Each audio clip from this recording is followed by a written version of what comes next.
इनकी कोशिश है देश को जितना ज़्यादा टुकड़ों में बांटे, वो उसी दिशा में जा रहे हैं।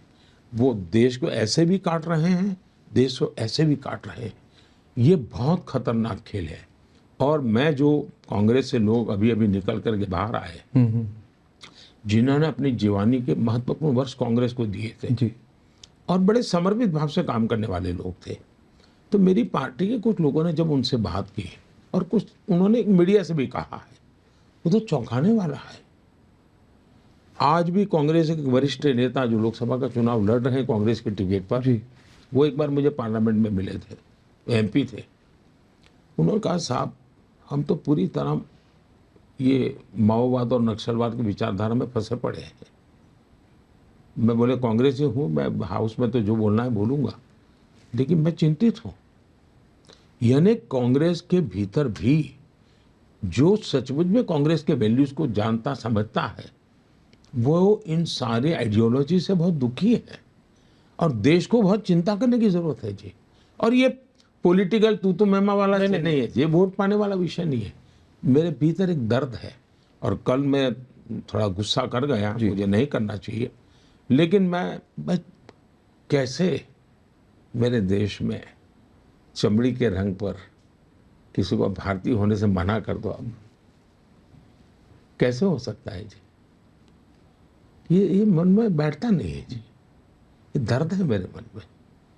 मगर प्रधानमंत्री जी, इससे जुड़ा हुआ और एक सवाल है कि जब मुस्लिम कोटा की बात आई थी, मुस्लिम रिजर्वेशन की बात आई थी, तो खड़गे जी ने कहा, दो चिट्ठियां लिखी, आपको ओपन लेटर कर दिया कि हम ऐसे कोई बात नहीं कर रहे, इसकी बात नहीं है, कोई गुंजाइश नहीं है, आप हमारे मैनिफेस्टो को मिसरीड कर रहे हैं, ऐसी बात हुई थी। मगर अभी तो इंडिया अलायंस के नेता खुद सामने आकर खुलकर बोल रहे हैं। लालू प्रसाद यादव जी ने कहा कि पूरा मुस्लिम कोटा होना चाहिए, पूरा, यानी कि टोटल मुस्लिम रिजर्वेशन। तो इस पर क्या सवाल है कि क्या ये पार्टियां दूसरे लोगों के बारे में, दूसरे समुदाय के, दूसरे वर्ग के बारे में, दूसरे धर्मों के लोगों के बारे में सोचते नहीं है, या फिर कोई एक्सट्रीम अपीजमेंट हो रही है? भारत को आगे बढ़ाना है तो जिस मंत्र को लेकर के मैं चलता हूं उसका महात्म्य बहुत है। सबका साथ, सबका विश्वास, सबका विकास जी। और 14 के बाद जब मैंने काम किया तो मैंने उसमें एक और जोड़ा, सबका विश्वास जी। और अब जब बहुत बड़े टारगेट को लेकर चल रहा हूं तो मैंने जोड़ा सबका प्रयास जी। तो सबका साथ, सबका विकास, सबका विश्वास, सबका प्रयास, एक सकारात्मक सोच के साथ। और जब हम सबका कहते हैं तो कोई डिस्क्रिमिनेशन नहीं होना चाहिए। सरकार के किसी भी काम में जाति, संप्रदाय, लिंग, इसके आधार पर, भूभाग के आधार पर डिस्क्रिमिनेशन नहीं होना चाहिए। हमारे देश में तो ज्योग्राफिकली भी डिस्क्रिमिनेशन की आदत बन गई।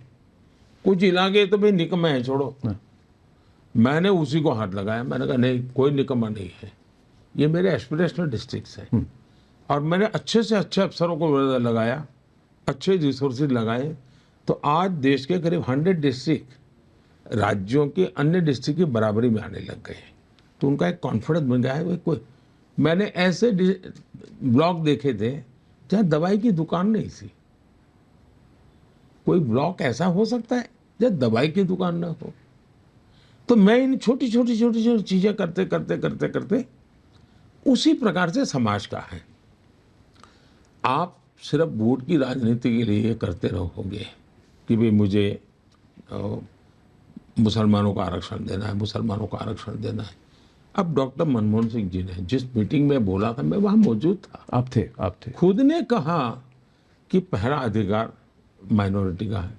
जब मैंने ये कहा तो ये लोग झूठ बोलने लगे, तो मैंने एक दूसरी वीडियो ला करके रख दी जिसमें प्रेस कॉन्फ्रेंस में कह रहे हैं कि हमारे। अब देखिए, उन्होंने, उनका ट्रैक रिकॉर्ड बोलता है, मैनिफेस्टो और ट्रैक रिकॉर्ड को साथ मिला करके देखना पड़ेगा। बिल्कुल। तो उनका ट्रैक रिकॉर्ड, उनका मैनिफेस्टो और उनके पब्लिक स्पीचेज, ये तीनों को अगर हम मिला करके देखेंगे तो फिर चित्र स्पष्ट होता है। कर्नाटका में उन्होंने रातों रात मुसलमानों को ओबीसी बना करके ओबीसी को जो आरक्षण मिलता था उसमें डाका डाल दिया। उन्होंने आंध्र में भी ये कोशिश की थी, उन्होंने आरक्षण के लिए सुप्रीम कोर्ट ने मना किया मगर बात गई थी। दूसरा, भारत के संविधान सभा ने 75 साल हो रहे संविधान के, बहुत विस्तार से चर्चा की है इस विषय पे। पंडित नेहरू समेत सब लोगों ने इसका घोर विरोध किया है कि हमारे देश में धर्म के आधार पर आरक्षण नहीं हो सकता है। और कांग्रेस ने कई वर्षों तक शासन चलाया, धर्म के आधार पर आरक्षण नहीं किया।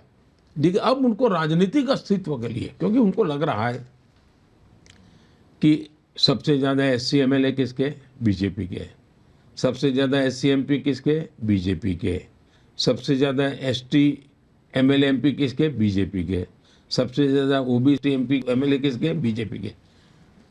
फिर मेरी गरीब कल्याण की योजना है, जो इन्होंने आज तक गरीबों को अंधेरे में रखा था, वो गरीब कल्याण की योजना गरीबों को लगा कि भाई देश का भला करने वाला एक आदमी काम कर रहा है, एक पार्टी काम कर रही है, तो उनकी जमीन खिसकने लगी। अब उनको लगता है कि रीजनल पार्टियां माइनॉरिटी के बैंक को भी खा रही हैं। हाँ। तो वो ये उनका हमला है रीजनल पार्टीज पे।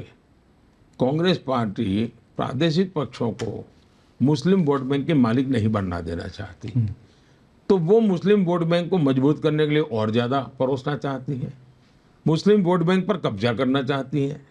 और अपने जो रीजनल पार्टियां हैं, अब जैसे समाजवादी पार्टी, वो मानती है हम ही ठेकेदार हैं मुस्लिम वोट के। हाँ, अब कांग्रेस ये कर करके खुद लेना चाहती है। तो इस चुनाव में कांग्रेस सीटें जीतने के लिए लड़ नहीं रही है। अब जैसे कल शरद पवार ने एक बयान दिया है, बड़ा इंटरेस्टिंग बयान है। बारामती के चुनाव संपन्न हुए और शरद राव ये कहे कि अब समय आ गया है कि रीजनल पार्टियों ने कांग्रेस के साथ मर्ज कर देना चाहिए, क्योंकि हमारी आइडियोलॉजी में ज़्यादा फर्क नहीं है। मतलब वो अस्तित्व इतना खो चुके हैं कि अब उनको कांग्रेस के सहारे जिए बिना कोई चारा नहीं है। इसका मतलब हुआ कि ये जो खेल चल रहा है वो ऑपोजिशन की स्पेस को कांग्रेस सबसे ज़्यादा एक्वायर करना चाहती है, और इसलिए इनका ये, और उसमें धर्म के आधार पर आरक्षण ये सबसे खतरनाक है जी। कोई देश ऐसे चल ही नहीं सकता है जी। होता क्या है जी, अगर मैं मुसलमान बोलूं तो मेरे देश के कुछ इकोसिस्टम टूर कहती है मोदी ने चुनाव में हिंदू मुसलमान क्यों लाया।